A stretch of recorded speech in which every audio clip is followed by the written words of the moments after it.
Welcome to this explainer. Today, we're literally putting your brain to the ultimate test.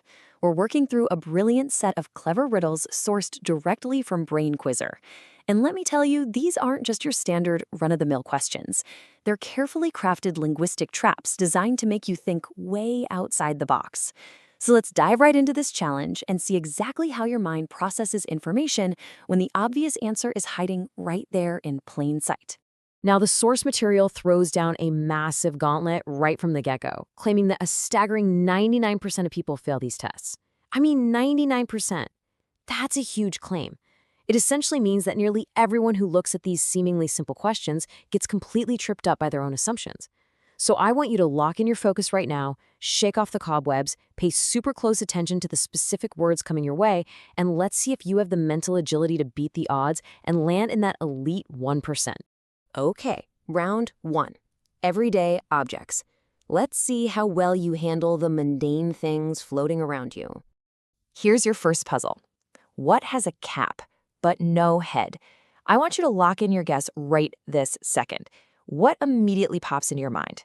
Are you thinking of clothing? Maybe someone wearing a baseball hat who's somehow invisible? Or, wait, perhaps you're visualizing a specific type of container? I'll give you just a quick second to finalize your answer. If you guessed a bottle, give yourself a massive pat on the back. Yep, the answer is a bottle. This riddle is so incredibly clever because it uses anatomical terms, like head, for inanimate objects. As humans, our brains are literally hardwired to think of biology when we hear the word head, which makes this a classic trick to misdirect your brain right out of the gate. Moving right along, check out this next one. What kind of dog never bites? Now, what's really interesting here is how the word bites immediately forces you to picture different breeds of animals. You might be racking your brain right now thinking about golden retrievers, or maybe some highly trained guard dog, or even a stuffed animal. But if you are, you're falling right into the linguistic trap.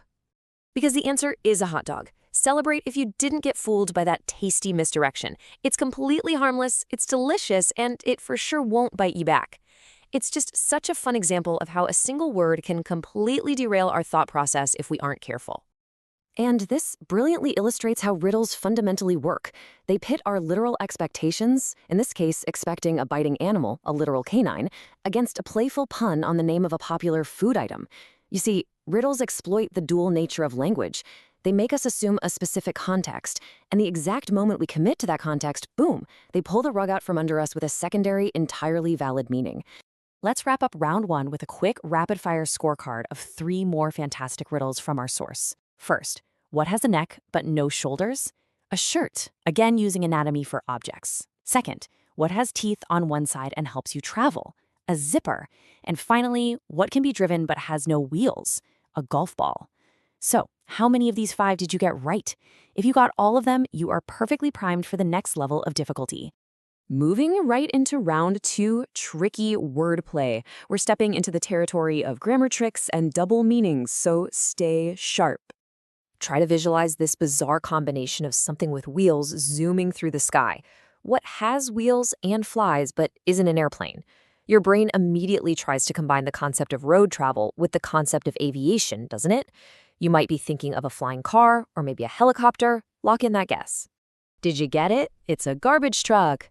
It's both a literal vehicle on wheels rolling down your street and a very smelly magnet for buzzing insects. If you got that right, you should absolutely feel incredibly smart right now, because that is a total masterclass in misdirection. So the crucial point here is the grammar trick at play. When we hear the sentence, we automatically assume the word flies is an action verb, just like an airplane flies. But the riddle expertly uses it as a literal noun referring to those annoying little bugs.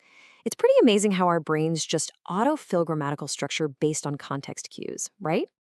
All right, next up, what kind of light can't you see? I want you to think far beyond literal light bulbs, beyond the sunshine pouring through your window, and honestly, way beyond electricity for this one. This requires you to abstract the concept of light entirely. The answer is daylight savings. This is honestly the ultimate conceptual dad joke of the entire bunch. It takes a phrase we use twice a year to complain about changing our clocks and isolates the word light to completely throw off your visual expectations. Let's check the scorecard to close out round 2 with some more rapid-fire action. What goes up a chimney down but can't go down a chimney up? An umbrella. Just think about the physical shape of it opening and closing. And what kind of room can no one enter? A mushroom. A brilliant little phonetic pun hiding right in plain sight. Welcome to round 3, the untouchables. Let's shift our focus to abstract concepts and forces of nature.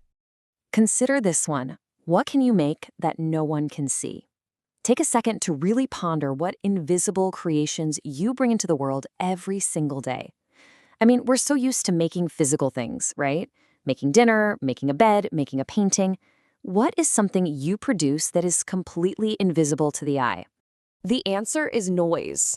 This riddle is so fascinating because it proves how auditory clues often trick our visually biased human brains. When asked what we make, we just default to our dominant sense, which is sight.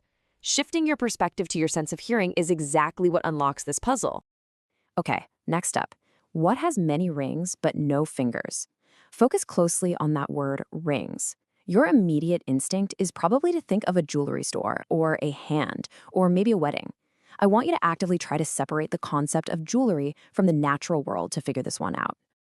It's a tree. This answer elegantly relies on the scientific fact of dendrochronology. Basically, that a tree's internal rings tell us its exact age without needing any hands or fingers to wear them. It's just a beautiful merger of biology and linguistic trickery.